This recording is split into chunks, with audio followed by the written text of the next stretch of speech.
Here are the terms, of course, for the lecture on war in the High Middle Ages. That would be defined basically as between 1100 AD and 1450 AD. Give you a moment to scribble those down right quick, or better yet, take a shot with your smartphone and move on.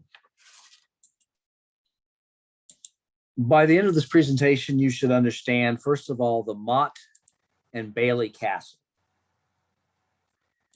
the basics of the 100 Years' War, the role of the longbow or the longbowman in combat, the chevauchée, what it was, why it was used. I'd like you to know something about the Battle of Agincourt, fought October 25th, 1415. And finally, I'd like you to know about the role and significance of Joan of Arc, the famous Maiden of New Orleans. Now, European cities all had defensive walls, sometimes dating back to Roman times, as are the walls surrounding the city of Chester in England, which features a combination of Roman walls and walls constructed during the medieval era. These were defended by the able-bodied males of the city who comprised a kind of militia. And the failure of kings to address security within their realms, and this is particularly during the period of time when you saw all the encroachments by the Norsemen, the Magyars, and other interlopers, the inability of kings to get troops to threaten points rapidly enough led to the creation of private castles, because in essence, lords in local areas became responsible for the defense of their own local areas. And so these private castles, and the most common design was called the Motte and Bailey Castle, were designed to protect the lord and his family rather than the population at large. That needs to be understood. A common design in England was this Motte and Bailey Castle design, initially constructed to enable the new Norman conquerors of England and Wales. Remember, the Normans had invaded England in 1066. Initially, these fortifications were constructed to secure areas of land quickly and cheaply. To capture them, the Normans would capture them, and they would construct these kinds of fortifications to keep the English and the Wales from returning. So the Normans needed a castle design they could erect quickly to subdue the vanquished Britons. The name Motte and Bailey describes the two parts of the structure. A motte was an earth mound forming a defensible raised platform on which a tower, a keep, could be built. The earth for the motte would be taken from around its own base, forming a deep ditch, aiding the builder's ability to defend, and the motte would be strengthened with wooden supports or clay. The bailey built by the Normans tended initially to be made of wood, a wood palisade surrounding the bailey, which is this large area from which the earth had been taken to create the motte or the scarp. That's the most prominent part of the castle. So these palisades around the bailey tended to be made of wood, as speed was of the essence. They were enclosures which sometimes surrounded the base of the motte, providing yet another layer of defense, or sometimes positioned simply at its base to one side to be used as an enclosure. Wooden motte and bailey castles, providing they served their purpose and were located properly, were often rebuilt as stone structures when the Norman lords felt more secure. And there is a very famous example of this, which you have certainly seen a number of times in your life already, and that is Windsor Castle, one of the residences of the British royal family. This is an expansion of a Motte and Bailey castle. If you look over to the left, You see this. You see a raised artificial hill. That's the Motte. It's surmounted by a keep, a circular keep, and this is uh, the the Motte and the keep, which William the Conqueror built first as a wooden castle between 1070 A.D. and 1086 A.D. And then you had a palisade or a bailey area and a palisade that corresponds to the modern the modern castle that you see extending to the right of the original structure. The Motte on the left, that artificial mound, is 50 feet high, and it consists of chalk excavated from a surrounding ditch, which then became a moat. So Windsor Castle itself is descended from a Motte and Bailey castle.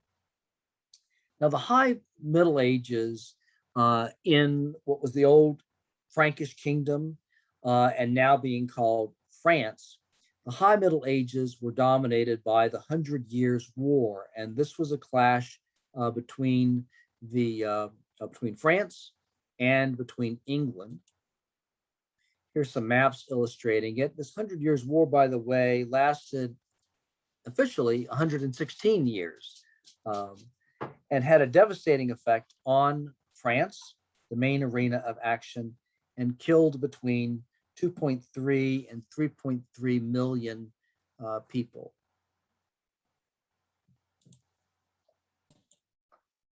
Okay, you may have noticed that I had to pause the recording. That is because my dog came upstairs with an urgent request to be let out like immediately.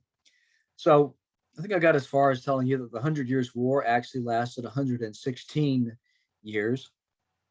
The four maps to the right show you the sequencing of the major stages of the war, beginning in 1337 and then extending to 1453, which is the end of the war. So take a look at those as I go along. I think the point where I left off was that this war had a devastating effect on France, the main arena of action, and killed between 2.3 million and 3.3 million people. It was made worse by the fact that it overlapped with the bubonic plague epidemic called the Black Death because of the discoloring effects of the body, which killed about 25 million people, 1/3 of all of Europe's population between 1347 and 1350. The war had its origins in a fundamental conflict between the English kings, who claimed much of France as theirs, and the French monarchy, whose ultimate goal was a centralized France under the direct rule of the monarchy at Paris. Economic interests were also a major factor. England had a huge wool growing agricultural industry that supplied the great Flemish woolen textile industry in Flanders, in what is present day Belgium. English exports also depended on taxes from the export of this wool. And with France encroaching upon this textile industry in Flanders, this was a major threat as far as the English were concerned and needed to be dealt with. Now, here is the background of the war and sort of the general course of things. In 1328, King Charles IV of France died, leaving Edward III of England as his closest male blood relation. But it was by way of his sister Isabella. And there was a question as to whether Edward III could inherit through his mother. The usual way by which succession was supposed to go was from father to son, father to son, father to son. So the idea whether you could inherit by way of your mother was a real bone of contention at the roots of this contest. When the war itself broke out in 1337, the English controlled only Aquitaine. And if you look down in the southwestern part of France, you'll see that small little area in pink. That's the English holding that they had at the beginning of the war. But once the war got going, they racked up impressive victories, especially at the Battle of Crécy in 1346. Longbowmen were a key element in English victories, and we're going to look at the longbowmen closely in a moment.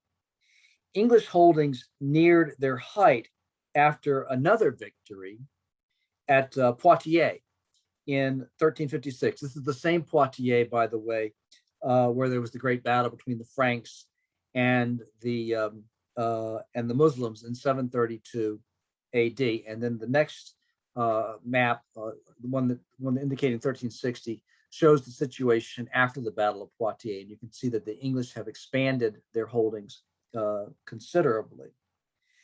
Thereafter, for a time, the French refused to offer battle, and that led the English to step up their army-sized raids called the chevauchée, which I'll talk about in a moment. The Battle of Agincourt, which is perhaps the most famous battle of the entire Hundred Years' War because it was immortalized in Shakespeare's play Henry V, took place in 1415.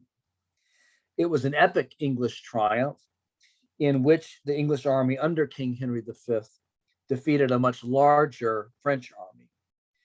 But French fortunes turned decisively in 1429 when the English siege of Orleans was broken, in part by the efforts and inspiration of Joan of Arc.